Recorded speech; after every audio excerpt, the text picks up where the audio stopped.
तर राज्यात सत्ता कोणाचीही असो, महाराष्ट्राच्या राजकारणामध्ये आजही शरद पवारच अव्वल आहेत हे पाहायला मिळालं।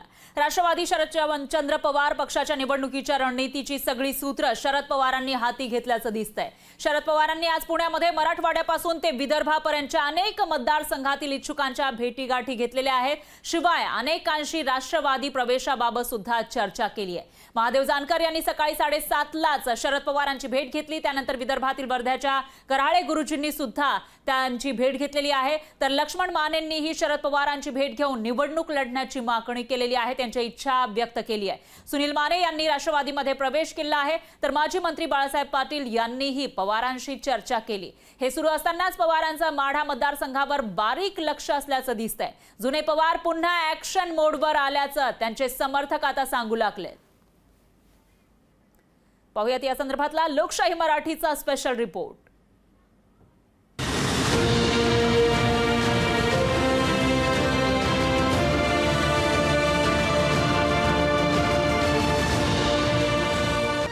लोकसभा निवडणूक महायुती विरुद्ध महाविकास आघाडी अशी थेट होणार आहे। भाजपनं पहिली यादी जाहीर केल्यानंतर तिकीट न मिळालेल्या भाजपच्याच इच्छुकांमध्ये खदखद आहे।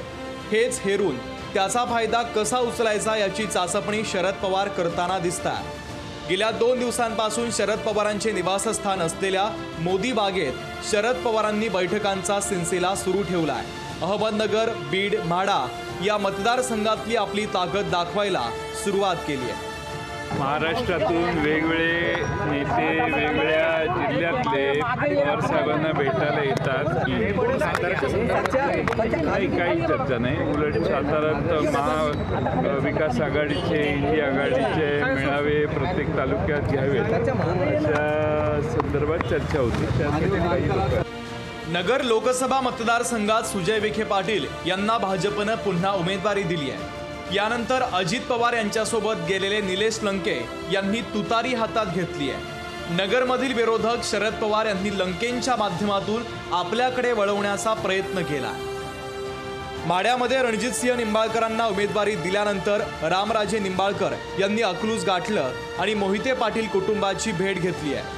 मोहिते पाटील किंवा रामराजे हे पवारांचे खंदे समर्थक म्हणून ओळखले जातात। उमेदवारी न मिळाल्यानं नाराज धैर्यशील मोहिते यांना आपल्याकडे वळवून निंबाळकरांना आणि भाजपला शह देण्याची रणनीती पवारांनी आखल्याचं कळतंय। शिवाय माढ्यासाठी महादेव जानकरांची देखील भेट पवारांनी घेतलेली आहे। बीडमध्ये पंकजा मुंडे यांना उमेदवारी जाहीर झाल्यानंतर बजरंग सोनवणे हे शरद पवारांकडे आले आहेत। दुसऱ्या बाजूला याच बीडमध्ये महायुतीतल्या अनेक वर्ष घटक पक्ष राहिलेल्या शिवसंग्रामला सुरुंग लागलेला आहे। शिवसंग्रामच्या ज्योती मेटेंनाच पक्षात घेऊन त्यांनी भाजप आणि महायुतीच्या पंकजा मुंडेंसमोर जोरदार आव्हान निर्माण करणार असल्याचं चित्र आहे। शिवाय लातूरच्या जागेसाठी साहित्यिक लक्ष्मण माने तर वर्धासाठी कराळे गुरुजी यांनी पवारांना मोदी बागेत जाऊन साथ घातली आहे। गेल्या 2 दिवसांपासून शरद पवार हे पुण्यात तळ ठोकून आहे। अनेक राजकीय नेते त्यांच्या भेटीला येत आहेत। जर या 3 ते 4 मतदारसंघांसाठी अशीच तगडी उमेदवारी महाविकास आघाडीनं जाहीर केली तर त्याचं सर्व श्रेय शरद पवार यांनाच असेल। मात्र पवारांच्या खेळीनं पंकजा मुंडे, सुजय विखे पाटील, रणजितसिंह नाईक निंबाळकर, आढळराव पाटील आणि पर्यायानं महायुतीची धाकधूक वाढेल हे सुद्धा तितकंच खरं आहे। अमोल धर्माधिकारी, लोकशाही मराठी, पुणे।